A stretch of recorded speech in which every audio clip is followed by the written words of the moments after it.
Hello and welcome to Digital Marketing Musings, hosted by Merkle. Each episode, we choose a different expert to share the latest and greatest in digital marketing trends. Today, we're interviewing Ilon, Weeldreyer, Steve Pomeroy, and Jason Meek about all things attribution.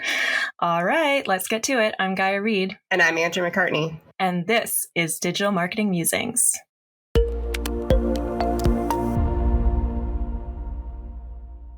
In part one of this conversation, we talked a lot about how attribution is thought about today amongst your average marketers or brands. And now I want to kind of transition the conversation to talk about, additional factors and considerations that could modulate in how we talk and think and approach attribution going forward. So last time we left off talking about what our options are for reporting.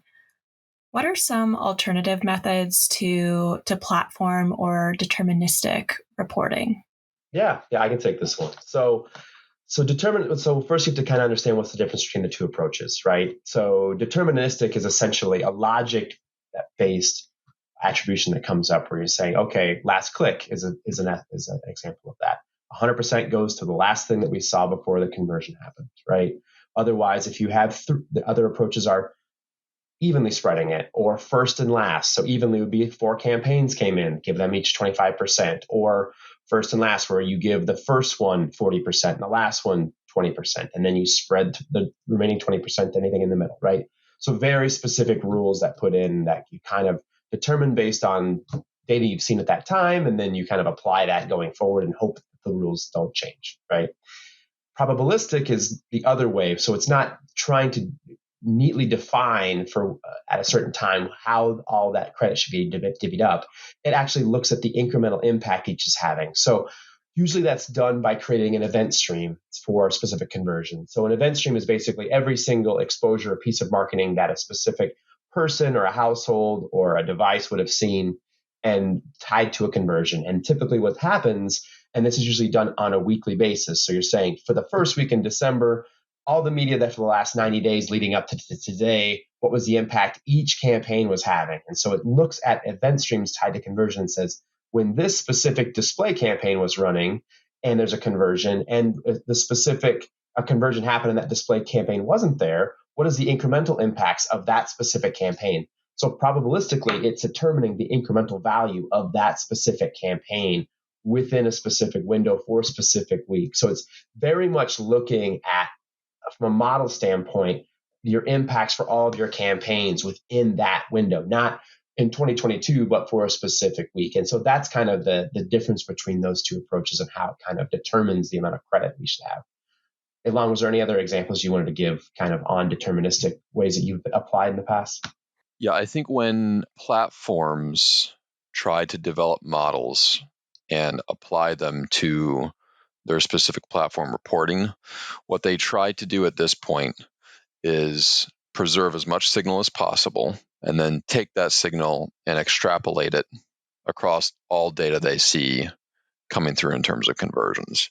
So this is where conversions APIs come into play. And almost everybody has a conversions API at this point.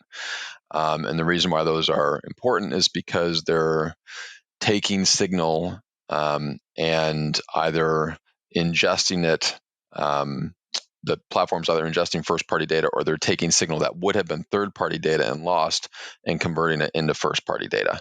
And so with that, they're building a larger pool of information, of data on which they can inform their model and make decisions about all these conversions they're seeing on the site.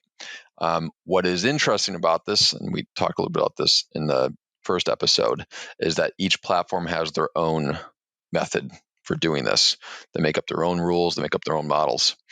And so what's good to keep in mind is that one should be wary of trusting any one platform's data. For example, we've seen some rather large discrepancies. If we just look at browsers, for example, I won't mention any specific names, but comparing two different DSPs, we see one DSP look at the conversion rates for known data, so data that's not been deleted, so they either have some sort of PII marker And they look at conversion rates between Safari and Chrome. And the Safari conversion rate is much lower, as can be expected. And they accommodate for that in their model. And they replace a lot of conversions from Safari exposures to come closer to where the Chrome conversion rate is. Then we can look at another DSP, and that gap is not replaced as well. And so we think to ourselves, okay, which one is more correct? And it is likely that the conversion rate across browsers is probably more at parity. And so in certain instances, we can see where platforms modeling their choices and how they model actually might be too conservative. And so this is just a thing to keep in mind. With signal loss, there's a wide variety of those methods, in terms of how they're ingesting and trying to preserve data, and then what they do with the data once they have it. In terms of platforms, one could also consider MTA as sort of a platform, but also a method of attributing credit that's dedicated to attribution. And Jason, I know that you are very experienced in working with those and probably explain that a little better. Yeah, absolutely. So, when I was talking about probabilistic and pulling everything together in an event stream, typically that in the past that's been done using third-party cookies, right?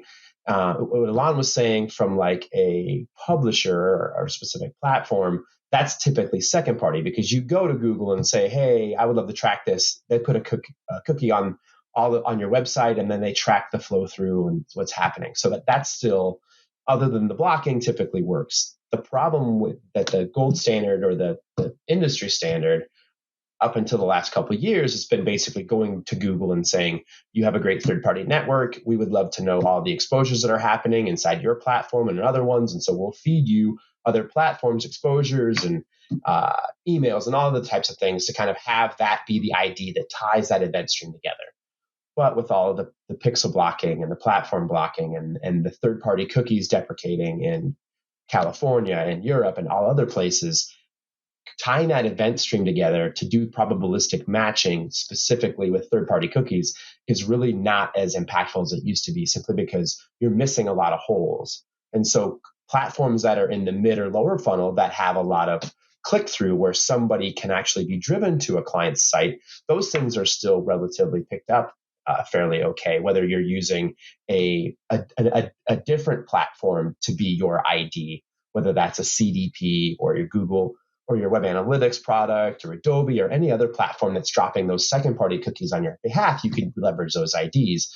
But if they don't have that ID or that network out where there's other exposures, you're missing that. So your event stream that may have, let's say, 10 different events or 10 different media interactions tied to a conversion, now you only have 3 of them. The model's still going to attribute that media, but now it's only 3 that are going to get the credit. It's not going to be 10, right? And so the probabilistic matching is still happening because it's still understanding the impacts of each of those campaigns and the effectiveness, but there's less to work with, and there's less campaigns that show up. So display campaigns that, again, were online videos that have got very good viewability, where they're looking at a long form, but there's no real call to action to say, click on this now and do this, because it's a brand building, or just the product that's being sold doesn't require that kind of interaction. That data doesn't show up.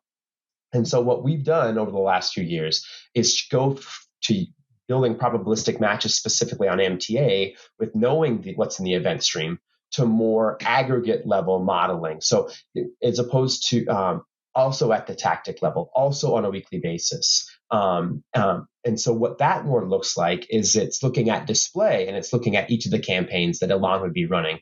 But as opposed to following the clicks through the process, we look at the amount of spend that's happening and activity every single day by DMA at the tactic level, and saying, what is the relationship between this and any of the conversion that's happening today and over the next 6 to 8 weeks, right? We could look as quickly as what's happening over the next hour, depending on how the client's business works and the impact of that. But what we look at the relationship and the causal effect between those without having to bring that event stream and having that reliance on third-party cookies. That being said, we still do build MTA solutions for our clients, but we have to use our identity or our own individual Merkle database that does that matching. And I know we're going to talk about more of that stuff later down the road. But there is an option outside of MTA using microsegment, which allows us to do some of that similar type of modeling and approach where you're trying to look at all the media driving one specific week of conversion, whether online or offline, but also and still having the same type of reporting, just not being able to do that event stream. And by losing the event stream, the biggest component that you lose is kind of that customer journey aspect to it. Because I don't know that Jason Meek saw this display ad and this paid search ad and this television ad for OTT within a certain time period. I just have to know that there was spend in each of those campaigns and there was conversion in those same similar markets. And therefore, we still believe that we know that the impact of those probabilistically, we just can't be finite in regards to this is what Jason Meek saw.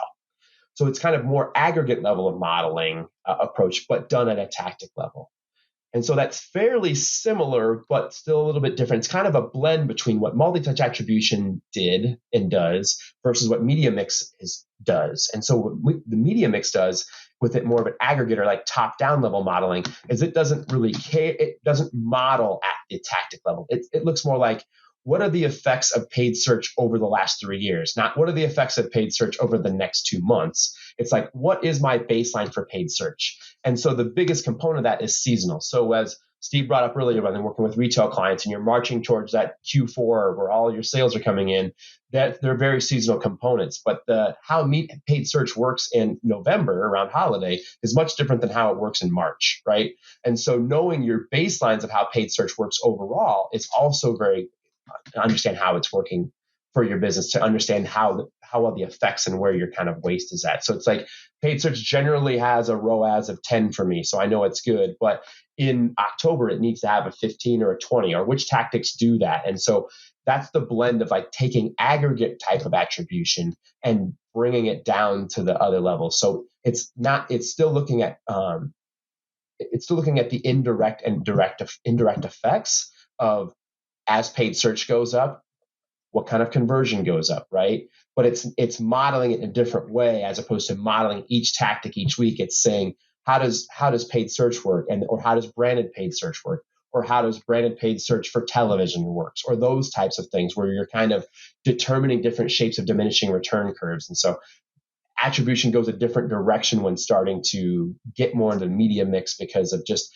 the data that you are collecting and how you're collecting it is not as one-to-one and seasonal as it is for like MTA and for the other type of deterministic or lift type of stuff that where attribution starts at when doing that tactic or testing level attribution.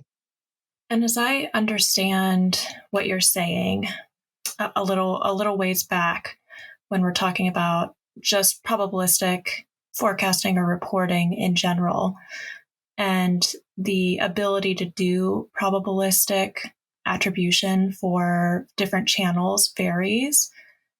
There's probably also, begging the question for if you're a brand choosing between different third-party providers or MarTech stack considerations, if there are platforms that maybe wouldn't accept probabilistic values to be imported at all. Is that something that comes into play here at all? Yeah, I can take that. It's more about, with any measurement solution, it's about adoption, right? What do you believe? How was it used? How was it applied? And is it consistent? And do we believe the numbers behind it, right? And so in a lot of cases, some clients try to go to that probabilistic at a tactic level, and it's updated weekly, and it's just too much information that changes too often. And because there's no adoption in other areas, it's a lot more data than they can deal with. When thinking more about like deterministic, and thinking about like more smaller lift tests on certain campaigns, it's here's the audience that saw it, here's the audience that didn't see it, what is the amount of effect that had, right? It's very straightforward when that. But when you get to probabilistic, you're usually not just modeling one channel, you're modeling all these different channels. And so the methodology on how they track that when it comes to lift or deterministic is a little bit different. And so you have to really understand how each of those are being different. And so when we typically come to clients, the first thing we typically recommend is building a media mix. So because it's aggregate, it doesn't care about how the data is tracked from a pixel standpoint. It doesn't care about the look back windows because it's typically looking at impact within 13 weeks over multiple years. And so we try to make sure that there's adoption at that level to say, yes, we believe in this approach, or no, we don't. And so then we have to then educate them on why we believe it's accurate, why we believe it's one of the best measures to understand their media overall. But that doesn't necessarily mean that we would apply it at much lower levels. And that's where typically we're doing more of that deterministic is happening while media mix is happening. And then while that adoption happens, then we slowly move clients down either through digital MSA or TV attribution, or in some cases, if they want to get to the customer journey, then we start building MTAs where the cadence starts to build up as confidence builds up to say, okay, I trust these numbers over here that we know what the ROAS for paid searches. Now show me how the tactics are working differently week by week, because I believe the bigger numbers. So now I will trust the numbers beneath that number. And we calibrate our solutions together to say, we'll take media mix and MSA and MTA and kind of combine them to normalize them. Because as I said with the retail example before, your overall ROAS could be 10 for paid search, but in certain weeks in October, it could be 50 or 55, where it's really large, just simply because it's really seasonal, right? And what calibration or normalizing to media mixes is, it says, well, it's not 50, but because you're normally 10, maybe it's more of a 35. So it kind of brings it down within a standard deviation where it'd be norm. So it's not these outliers that are kind of out there. And that makes people kind of feel more comfortable with not having wild results happening from solution to solution. So that's how we kind of keep these together to try to get people to understand the numbers, adopt them, and then ultimately start to apply them and use them for their marketing. Yeah, that progression makes sense. So you mentioned earlier that cookie deprecation, we know it's already here for some platforms or browsers, and we know there's more to come. And that's definitely an issue with resolving identity. Can you talk a little bit more about that? Yeah, absolutely. So like I said, the multi-touch attribution solutions in the past have used that third-party cookie as a way to tie those event streams together. Since that's gone away, what we have here at Merkle is our own identity solution, which allows us to know when a visitor to a web property that a client owns, who that person is. There's a certain match rate that happens within that, so that we know not only information about them, but all the information related to them. So it's like a household file from a standpoint of, we know every single household in the United States, along with many of those down to an individual level. So we leverage that Merkury ID, is our platform is called Merkury, essentially to understand who that is, and then tie that together from when they come to the site with also any first party related media that they may have. So let's say they do direct mail or email or anything that a client may own. We then also understand that and then combine all that into the event stream. So identity is really kind of our unifying ID that we would have used at Google in the past or any other platform that kind of says, this is what we know about this specific person. And so that's what we do with it, with using an event stream. But I know there are other uses that Steve and his team kind of use with it too. Yeah, that's exactly right, Jason. And I think, again, when we think about the broad spectrum that is identity and measurement, what we're talking about here when we talk about Merkury and activating out of an identity solution out into the open web, and then understanding either whether it's based on a tracking pixel or some other sort of technology, that feedback loop of exactly who's exposed and who's not to that media and what actions they are or are not taking, that certainly is a very nice, like, gold standard way approach to kind of get the most information out of the various different platforms that you can. But again, kind of going back to the CPG aspect or maybe even other areas, if you want to activate, let's say, on a first party data rich platform or a first party data rich, let's say the rise of retail media networks, they might offer something like closed loop, right? And so you might be thinking to yourself, what is that? What sort of value can I drive out of that? They mention it's about identity and it's identity driven. What am I going to get out of that information? And really, it's going to be the same sort of principles that we're talking about here, just with less control, right? So each of these different retailers and other large first party data platforms, you can think of the walled gardens even as another great example, want to control that first party data information. They don't want to let it out of their walls. And they'll give you a lot of closed loop information, meaning you can actually feed in transaction logs, you can feed in site visitor data into their clean room environment. And that's another whole other topic that I'm sure we can come back to at some other point. But, their environment to then match up who was exposed versus who wasn't, and understanding who actually then actioned on that information on your site or property. And that can be really powerful in and of itself. To that point that Jason was making, it's not going to be holistic, right? It's going to be an individual window into someone's journey, and you're going to get a slice of information, but still super valuable. Because again, you might only be understanding from the cookies that we're talking about a small subset of people that are actually using the right browser at the right time, and actually traveling to, and clicking and spending enough time on a site that they actually create a session. That information can start to kind of deprecate quickly versus, some of these identity-based solutions can actually tie that stuff back together for you. So how are we able to better account for attribution across channels, both digital, non-digital, outside of how we think about things that are just like really easily trackable digital, like paid channels? So I'm thinking like owned versus non-owned, so like SEO versus SEM, trackable versus not, maybe like direct mail versus billboard, online versus offline. Like these are all things that we've kind of hinted at, but I'm curious if you have some sort of POV or like best practice that you'd want to share. I can give my thoughts, but happy to hear Ilon or Jason's thoughts as well on this one. But I think again, it kind of comes down to what is the full layout of those different channels that you're trying to measure, and what exactly are you trying to accomplish with those various different things. So for example, I'll give a really concrete example. So if you're running an out-of-home test, what is success for that out-of-home test? You have a billboard and maybe a couple select cities, and you're just trying to drive awareness, or maybe get people to react to maybe some new creative or a new messaging. In which case, do you really need to adjust your full-on modeling solution to account for that, right? And that's maybe a realistic question, because, one of the things that you also try to advise clients on is, what do you really need to buy and build right now versus what can you move forward with and learn with what you have? And that's partially kind of solving both of these problems, because to kind of do a full encompassing, modeling approach, you might go down a bit more of the path of what Jason was talking about with mixing up some of the MMM, the totally probabilistic sort of approaches versus some more deterministic and or audience-based approaches, whether it's MTA or MSA. But those things can get complicated, just as we were talking about, and have a lot of different caveats therein. So I think first thing that I always try to advise folks on is exactly what are you trying to accomplish with some of these different media, and how diverse do you see your portfolio of media and from those offline channels, right? Because the offline ones are going to be the ones where you actually are going to be having to make these sort of hard calls.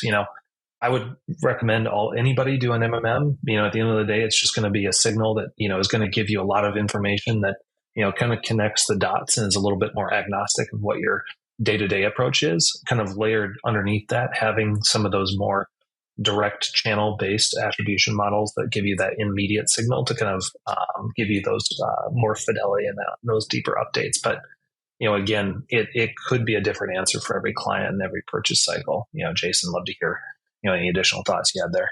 Yep. So typically with starting with like kind of media mix, where we're running a lot of scenario plans, right? Because the idea is not only do we want to understand the amount of marketing effectiveness each channel's happening at the previous spend levels, but then we want to run scenarios to say, what if we had to cut $1 million?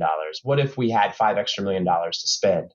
Where are we at on their diminishing return curves for each and all these channels to say, if I need to make a quick pivot, where would I do that? And so that's where those tools typically come into play and kind of guide what I should be doing and help with overall planning of a year or a quarter. It just depends on how quick the clients want to turn that around and how quick their markets can change, right? And then how far back you want to look at that. I mean, thinking about the effects of COVID, right? We bring a lot of externalities into those types of attribution. When we're quantifying the amount of marketing impact, we're also looking at the impact of other factors on their business and whether it's going up or down, right? And so we bring those factors in too to understand like where should I and shouldn't I move money and how far can I move on that, right? And then from the other standpoint, when we're modeling at the tactic level, then we start to understand, okay, you said to move $2 million into paid search. Which campaigns specifically should I be doing that for? Which areas of brand, which products, all those types of things within the taxonomy. And we could say, okay, well, this is working for these specific weeks and not these other ones, or we're going into a heavier period.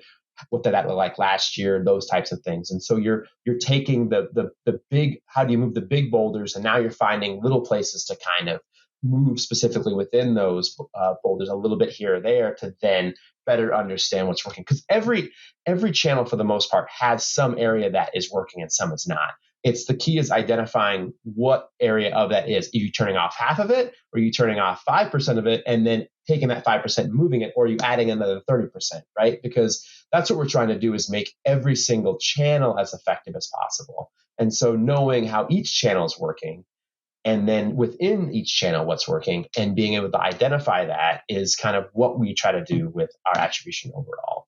Andreah, specific to your question, you had also specifically asked about like SEM versus SEO, so like paid search versus organic.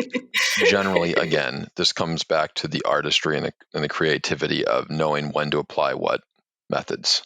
So something like when we're comparing SEM to SEO, you can do crude things, or I should say more crude things, like just pre-post analysis of turning off SEM and seeing how many clicks are absorbed by SEO. Right. Or you can do more sophisticated analysis, right? You can apply regression or some sort of thing to the data set and start modulating spend and across time, right? So you can do a lot of these different things when you don't have pre-built platform-specific solutions to looking at things like tracking, because SEO, you're not going to have a lot of ability to do that like you can with display. Yeah. So We again, flatlined a lot. Right, the artistry of knowing what methods to apply when is pretty big. Would you agree with that, Jason, Steve? Yeah, definitely. I mean, just taking that into account, when you think about like your general CPG client, right? How many of those clients would be really happy to say, hey, you need to, like you said, modulate or create, as we would say in the statistical side of the world, some experimental design within your media budgets, within your drive time, right? Because that's one of the things that, when you get an optimal model output from something like MMM, that you want to see is that true delineation between which channels are driving what. But to get to that, you actually have to create variability to see that in the model and actually get that information out.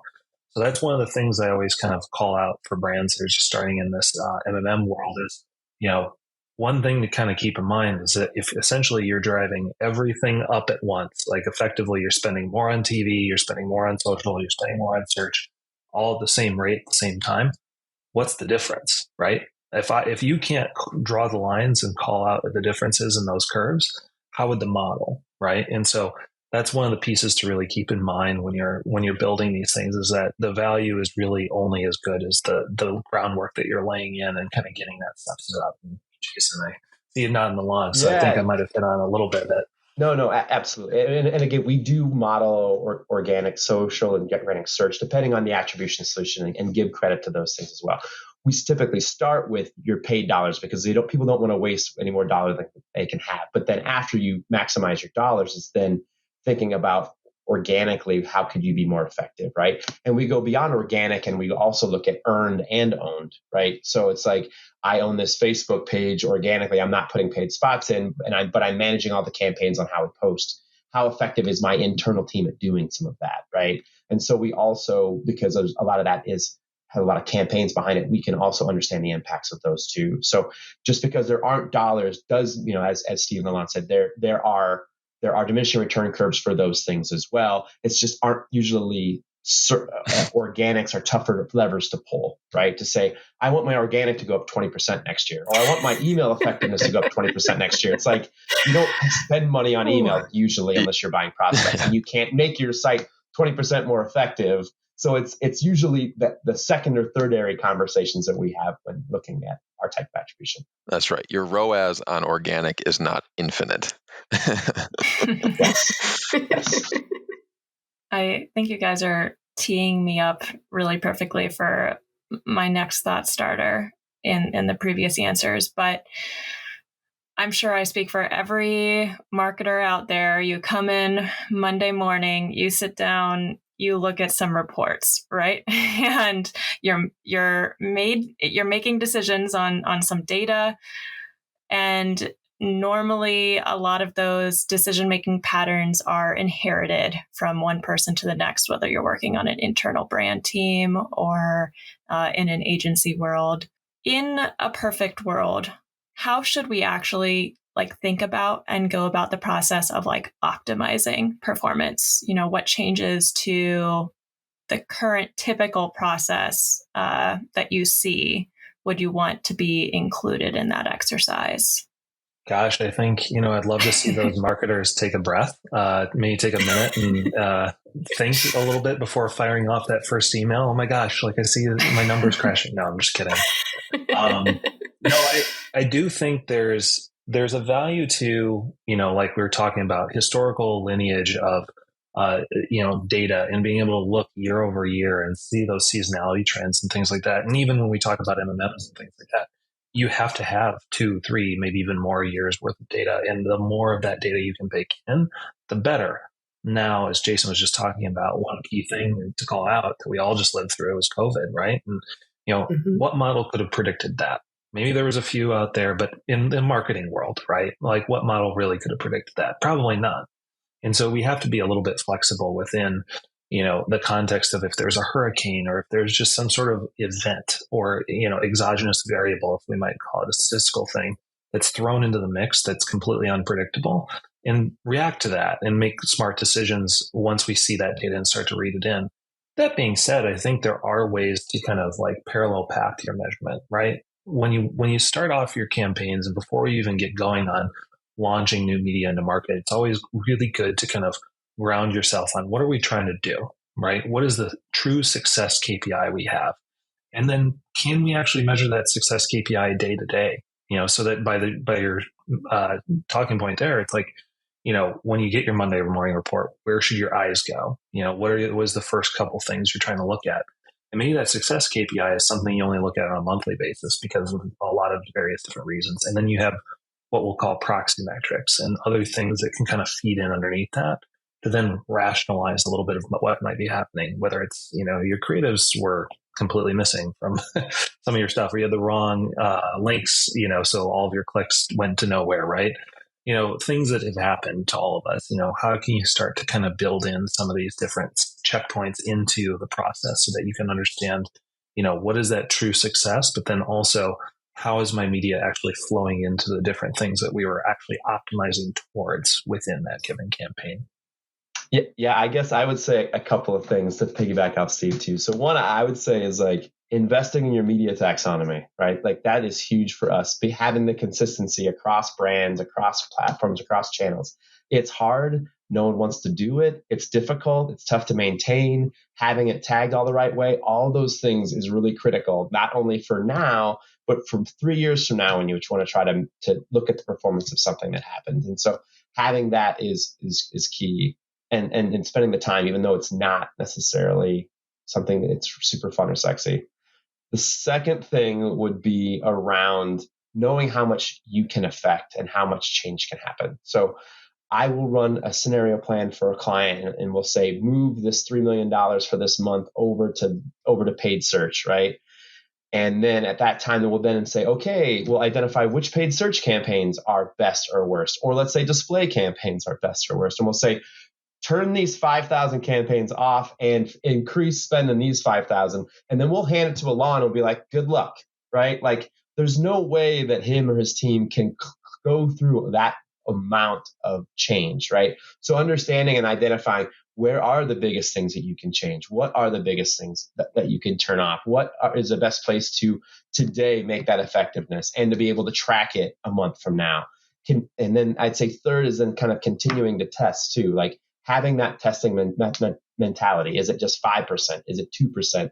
The bigger models aren't going to pick up on it. And that's why you need all these different types of attribution things that we're saying, but making sure that you are looking at new platforms or you are trying different creative or you are and finding ways to monitor. And again, it's a lot to manage. But those are the biggest, when I think about marketers, like the challenges they have that every week are like, what am I working on this week? Or what should I be doing? It's like, those are the things that are always there that kind of need to be thought about during the process.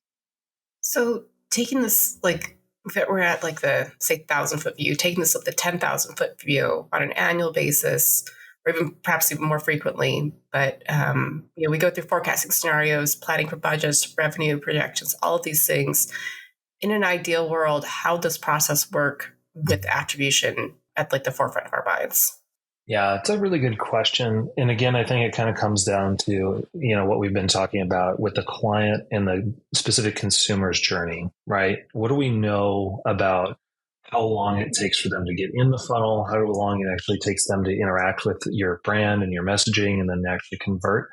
And that usually will help give you a good guidepost as far as to how often you need to be doing these sorts of exercises. There's certain optimizations I'd even see folks doing weekly, right? And then there's other clients that we talked about, whether it's home loans or car loans, that maybe it's a semi-annual basis for an annual basis that makes a lot more sense. But that being said, there is something to be said about like maybe a baseline of, that quarterly, monthly sort of sweet spot for most clients is doing their bigger tops down budgeting relook and kind of looking at the model outputs and seeing where they see those big puts and takes, as Jason was talking about, not looking at everything maybe, but where do they see the biggest moves they can make? And then from there, actually having a plan to implement that at a tactical level, and keep Ilon and his team really busy, but not too busy that they actually can go to bed at night. So, it's that balance, right? It's like you want to give them enough, but not too much. Right. Yeah, I guess, building on what Steve said, it's about crawl, walk, run. Like it's about just getting all of your tracking, using the free tools that are there, understanding, each campaign or each tactic, how things are effectively working, doing your lift analysis, trying to understand when those things, once you've understand all of your customer journey and all those types of things from there. And then after that, it's then trying to understand or build a media mix yourself or work with like us or other vendors in regards to like understanding at aggregate, how does paid search work overall? How well does television work overall at driving goals aligned to those other things? And just trying to understand how would I use this or what would I get from this? Or, what levers would I have available to me to be able to make changes on a year-to-year basis? And then if that you find value in that, then speeding that up. Are we building this a couple times a year, or are we going deeper, right? Like what would be most impactful for me? Or would a marketing analytics team on our marketing staff be a place to start to look into this for me, to look into different things? Because we work with all different types of clients, whether we're working directly with the CMO or we're looking directly with the marketing analytics team head, or we're working with each channel owner. Like there's all different types of ways that we can do this with varying levels of sophistication as we've been talking about. So it's just trying to understand like, where am I at now? Am I doing everything that I can for free, right? And then what is my next step? And that step can be in 2 or 3 different directions. It's just, how do you get that adoption? And specifically, is finance one of those people where we have to get adoption as well, because they need buy-in. And we keep joking about it, but in some cases, finance is a big part. In some clients, it's not. And so it's another group that's kind of looking over, like, how are we providing this attribution, fractionalizing it, and understanding what's effective versus what's not. And so there's no wrong answer. It's just to be mindful of that. You should be making choices every day in regards to understanding how your media is working. I know that my head is swimming with ideas of things that I kind of need to immediately look into for my clients. And I imagine our listeners are feeling similarly after, listening to part 1 and part 2. So we want to kind of leave them with maybe, top 1 or 2 things that you all would say, hey, these are the top priorities for our listeners to think about leaving these episodes. What would you all prioritize for them? Yeah, I think the top priority that I would have for any engagement is consistency and clarity, right? So what is the exact models that you have access to? What partners, platforms, and engagements do you already have in place that you can leverage and maximize the value from? And then get clarity on both internally and externally, both depending on whether you're on the client side or whether you're on the agency side, exactly where you're going and what you're trying to aim at. Because again, it seems simple, but I think those things alone are sometimes missed and overlooked when you have these attribution discussions. And, as you're just talking about swimming and all the different options here, it's truly easy to get lost, right? And to kind of like see a bunch of different ways to go. And to Jason's point, there's no wrong way. It's just, I think, making sure you have alignment is what I'd say. Yeah. And then I guess I would build on that to say kind of really have a great understanding before you start spending money in attribution and other things of knowing your customer life cycle, and specifically the KPIs behind that, right? Knowing which conversions are the most impactful conversions for you. Are they micro conversions? Is that driving them to your site? Is that getting them to open the email? Is that, like, what are those things? Because all of this money that you're going to spend in marketing and all this effort and all this copy and all these ads and all these images are all driving to those certain KPIs. Is it 10 KPIs? Is it 2? Is it 1? Knowing that and understanding not only, hey, I want to model this, or I want media to drive to this, is phase 1. What's my phase 2, 3, and 4? Right? Like, should I be going up the funnel or down the funnel? And knowing that roadmap, we can help with that. But knowing that coming into that, and then once you start layering more heavy coats of modeling and all pixel tracking and closed loop and identity and all these other areas that add more and more cost and can be more effective, like addressable media and customer modeling and all those types of things that can come with that, all stem from knowing which conversions of how to get people or sales or people raising their hand through your funnel. And so knowing that before you come to us, or as you're having conversations, or as you're trying to understand attribution, is critical to kind of knowing where you're at and knowing what to do next. I would echo a lot of the same sentiments. I think I would say be methodical and consistent, and pair that with some sort of persuasive ability to get your team and anyone else involved to trust the process and the data. That is probably what I would say are the best 2 things as guiding principles. You want to establish a process for the way that you're going to understand how your investment is delivering return. And then you have to be able to execute on that understanding. And if you don't have a method, you're not going to be believable. And if you can't be persuasive, you're not going to get other team members who are the actual decision makers to go along with what probably is the best action for your business. So that's what I would say. Well, Jason, Steve, Ilon, thank you so much for joining us today for both of these episodes. My mind is swimming of like all these things that I didn't know, and like my eyes are open now. So really, thank you so much for sharing your thoughts, your wisdom about everything related to attribution. So much like just good material here. Thank you. Yeah.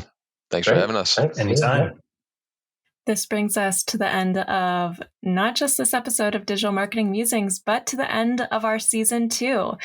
If you have an idea for an episode for season 3, we would love to hear it. Just drop us a note at digitalmarketingmusings@merklelink.com. Don't forget to hit that subscribe button and rate and review us. It helps others find us, and please be sure to tell a friend.